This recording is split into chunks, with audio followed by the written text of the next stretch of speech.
Jessie Nelson, you're 15 and ENYO 7 is your very first invitational. How are you feeling about it? I'm super, super excited. It's one of my biggest accomplishments I've ever actually made in Jiu-Jitsu. I'm so excited to be part of this show. Oh, I'm so overjoyed to hear this. But you sound so calm. Where's all the nerves, Jessie? I've done loads and loads of competitions before, but I know on the day I'll be very nervous, but I'd like to lock in and just give it my all and show my skills. Focused. I love it. I love it. And we're joined in the background. We cannot see them. Sonny, your coach, and your mum, Diana. Yeah. Say hello. Hello there. Lovely. Diana, you all right? Yep, very good, thank you. Looking Bit forward to next nervous. week? Yeah, Very looking nervous and excited. good. Okay. Well, it's really great to be able to chat with you, Jessie, for the ENYO Submission Only Jiu Jitsu podcast and the ENYO 7 event at Central Hall in Southampton on Saturday, the 7th of June. This episode is sponsored by Adapt Jiu Jitsu. High quality, stylish, and durable Jiu Jitsu apparel designed for the lifestyle, developed to last the journey, forever on trend and always learning and adapting to change, a bit like our journeys in Jiu Jitsu. Go and check out all the sponsors for ENYO 7 in the show notes. So, Jessie, tell me how long you've been training Jiu Jitsu and why you started training in the first place. I started training Jiu-Jitsu 3.5 years ago, around September 2021, and my biggest idol, who I wanted to be at the time, was Ronda Rousey. But now, obviously, in the Jiu-Jitsu world, it's changed to Fionn Davis. Oh, amazing. I've listened to the Ronda Rousey podcast and her book, and I think she's just inspirational throughout all of her kind of career. What was it about her that you'd kind of seen in life that kind of inspired you? I think it was the part that she never actually gave up and that she always had a goal in life, like for example being the UFC champion and being the first ever woman to be the first UFC champion. And I feel like that I wanted to bring that into jiu-jitsu about women more. Amazing. And you're only 15, so you're kind of in the middle of your GCSEs. How do you balance training and studying? I'd say it relates back to my parents more managing to get me to training and also managing me to get me up for school in the morning because the training can become quite late sessions. But I think I managed it quite well with my parents. Good. It sounds like your parents manage you, but that's fine for 15. Thank you. Thank you, Mum and Dad. Amazing. Okay, so you are on this jiu-jitsu journey. What do you enjoy most about your training?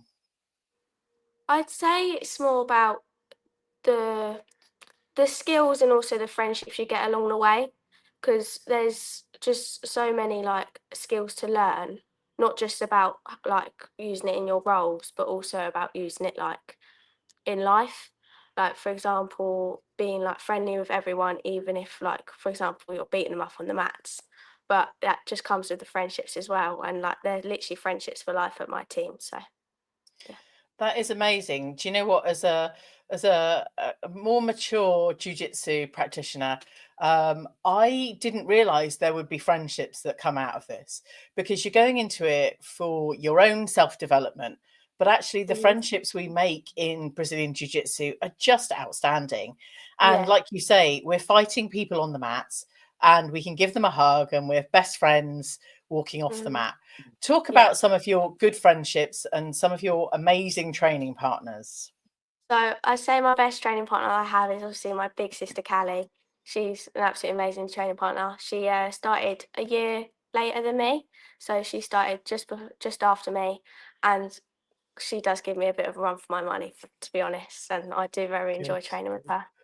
Good. It's always great knowing someone's got your back, someone's there to look after you, but equally they can give you that bit of extra challenge in that safe space because you know what all of us want is to stay healthy and injury free to just keep training jiu-jitsu for as long as possible. How has your journey been over the last kind of 3.5 years? It's been tough, but that's always going to happen in jiu-jitsu, and it's helped me a lot through I think, school, like with discipline and stuff. So most of it is very tough, but I enjoy it a lot. It like brings Jessie out of me, basically, brings the savage out. So I really do like it. Oh my goodness. I am looking forward to this ENYO 7 performance. Now, tell me what rank you currently are, Jessie. So I'm a solid yellow belt. Okay. Now, Yes. have you found it quite difficult to get to that yellow belt status? Or has it been a kind of, with the support of your family and the routine of life and training and studying, has it been quite an easy journey? Nothing's ever really easy in jiu-jitsu. It's always been tough, but obviously my parents, my coaches, and my big sister Callie, like they've helped me through everything. But I'd say like the most like it's hard to explain it really, but most of it is because of them, and Yeah. it's always going to be tough. But I always had bigger girls in me than in this gym, and Yeah. I had a really amazing girl that helped me through all my roles and getting me better. And I feel like the tough roles really make you like the best, for example, champion you can be. And I wouldn't have won everything that I won if I didn't have tough roles at the gym. Amazing. Now, I mean, you've got into the mindset of dealing with these tough roles. Some of us avoid them because, we might have been in the sport for a while and we just want to kind of feel like we're progressing. But actually, the progression comes from doing those really hard things. What's been the biggest kind of accomplishment so far in your jiu-jitsu competition history? My biggest accomplishment is obviously my sponsorship, and also all my, like, for example, the Elite Worlds and the Elite Europeans. They're the biggest competitions I've done so far.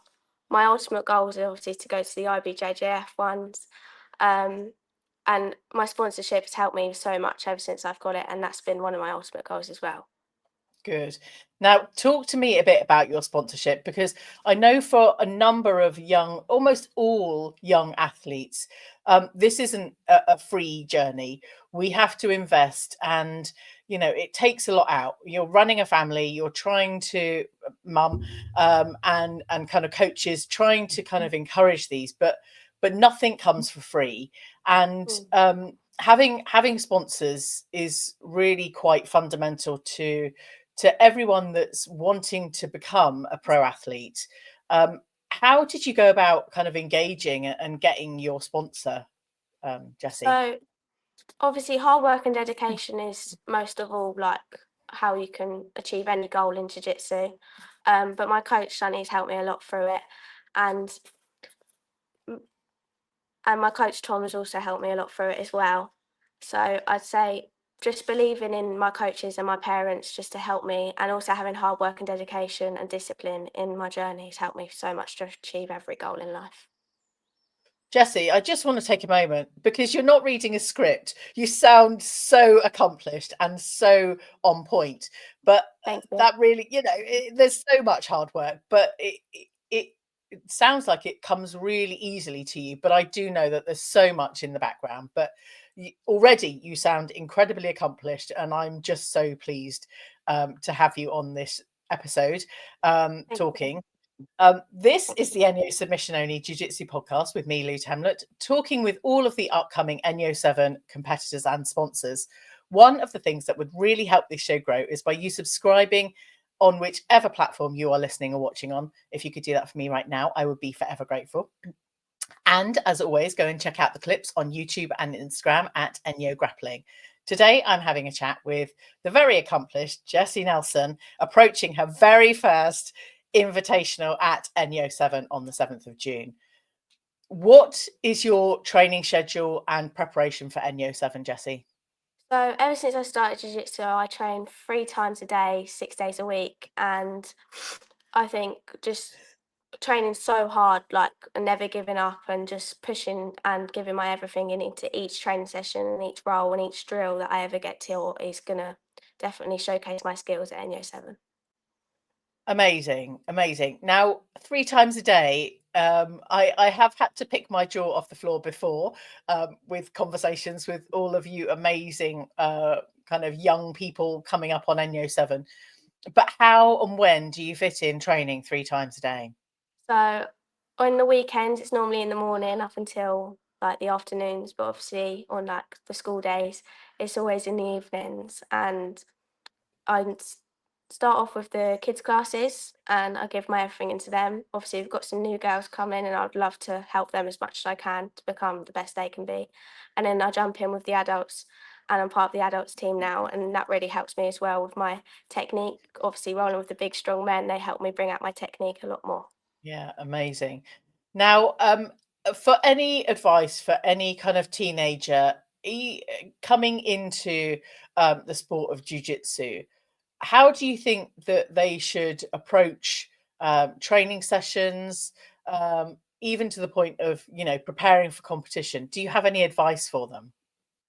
I'd say my biggest advice is just to keep coming back and just never giving up, because even like say you get tapped, it's not really a loss. You're just learning from the submission that you've been tapped with Yeah, and just learning from the lesson that you're being taught. And like if you keep turning up to the training sessions, you'll learn how to get out of them submissions eventually and how to not get into them in the first place. So I think just keep turning up and just having like hope in every aspect of it, then you'll be good. just fine.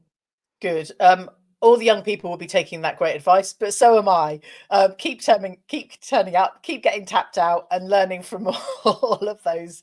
The progress of jiu-jitsu. Yeah. Now, it also sounds like there's an overriding goal and vision for your future that keeps you showing up. Tell me about that. So my overall goal is to be the best competitor in jiu-jitsu ever. Like just to be so inspirational to everyone, like the older women, the younger women, the young girls that like to join, and it's just to be the best ever competitor there ever is and make history in jiu-jitsu. But also I'd like to be an instructor so I can help everyone in jiu-jitsu like adapt to their abilities and everything. Nice. I mean, I'm just going to say this, you sound so accomplished already. And when you share stuff like this to the universe, and you have that goal and mission, and it just keeps you getting up every day, going to the gym, keeping training, all of your dreams and realities are already coming true. How are you feeling about actually showing up on your first invitational at ENYO 7? I've always got nerves due to every competition, but obviously this is my biggest one so far. But I'm looking so forward to it. I'm so excited. But as soon as I get on the mats, I know I'll be just locked in and ready to face my opponent. But obviously the nerves are still going to creep up towards me. But I'm super, super excited. Amazing. Now, Coach Sonny, how have you seen Jessie's development over the last, number of weeks, months in preparation for ENYO 7? I suppose given she's only been training 3.5 years, I don't think there's anyone who works harder in the gym than her and her sister. And I think it speaks volumes. She's gone from white belt. She literally won pretty much everything she could. Then we put her straight to grey. She went through the grey. She won everything she could. Then onto yellows. She won literally everything. She wins. We enter in the comp. She not only wins her own category, she wins the absolutes. And yeah, also like she's entered in boys categories and won them as well. So I think in terms of the way she's developed, she's developed extremely fast.